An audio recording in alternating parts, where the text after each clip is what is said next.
بسم اللہ الرحمن الرحیم۔ ایک مرتبہ اللہ کے نبی حضرت عیسیٰ علیہ السلام اپنے ساتھیوں کے ساتھ چل رہے تھے۔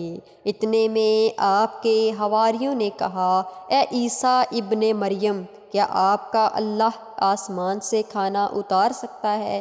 تو یہ سن کر اللہ کے نبی عیسیٰ علیہ السلام نے فرمایا، اے لوگو، اگر تم مومن ہو تو اللہ سے ڈرو۔ تو انہوں نے کہا، ہم تو اپنے ایمان کی تازگی کے لیے عرض کر رہے ہیں تاکہ ہم اللہ کی قدرت کو دیکھیں اور پیٹ بھر کے کھانا کھا کر اپنے ایمان کو بڑھائیں، اور وہ لوگ جو کفر پر ہیں ان کا ایمان بھی آپ پر ہو جائے۔ یہ سن کر اللہ کے نبی حضرت عیسیٰ علیہ السلام نے ہاتھوں کو بلند کیا اور اللہ کی دربار میں دعا مانگی، اے اللہ، ہمارے لیے آسمان سے دسترخوان اتار تاکہ ہمارے اور آنے والے لوگوں کے لیے یہ نشانی عید بن جائے۔ بے شک تو بہترین رزق دینے والا ہے۔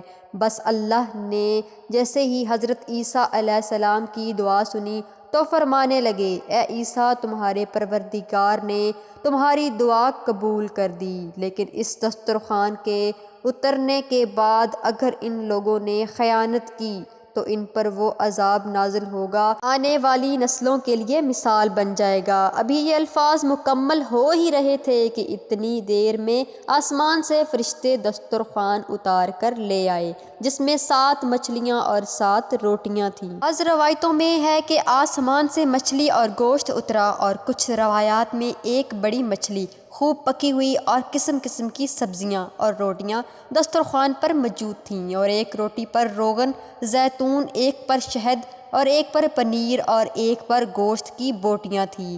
بس جیسے ہی حضرت عیسیٰ علیہ السلام کے حواریوں نے اس نورانی دسترخوان اور روٹی کو دیکھا تو اس میں سے ایک، جس کا نام شمعون تھا، جو اپنی قوم کا سردار تھا، کہنے لگا، اے روح اللہ، کیا یہ دسترخوان دنیاوی کھانوں میں سے یا آسمانوں کے؟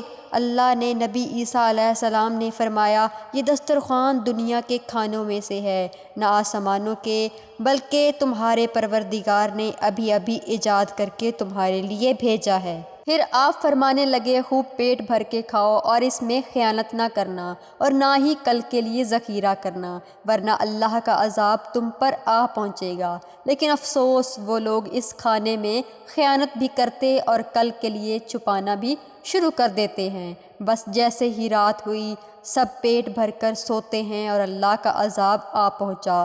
اب جیسے ہی سورج طلوع ہوا تو ان میں سے کچھ خنزیر اور کچھ بندر بن جاتے ہیں اور ادھر ادھر بھاگنا شروع کر دیتے ہیں اور اپنے آپ کو نوچتے رہتے ہیں۔ اللہ کے نبی حضرت عیسیٰ علیہ السلام نے جب ان کو دیکھا تو اللہ سے دعا کی، تو یوں تیسرے دن وہ سارے اللہ اور اللہ کے نبی کے نافرمان دنیا سے مر کر فنار ہو گئے۔ بے شک اللہ کے نافرمان کا یہی حشر ہوتا ہے۔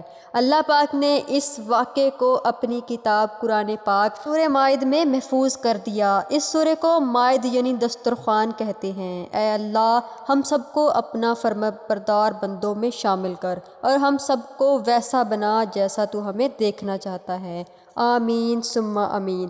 جی تو ویورز، اگر آپ لوگوں کو ہماری آج کی ویڈیو پسند آئی ہو تو چینل کو سبسکرائب کریں اور ساتھ میں دیے گئے بیل آئیکن کو پریس کر لیں تاکہ نیکسٹ آنے والی ویڈیوز آپ کو بلا تاخیر ملتی رہیں۔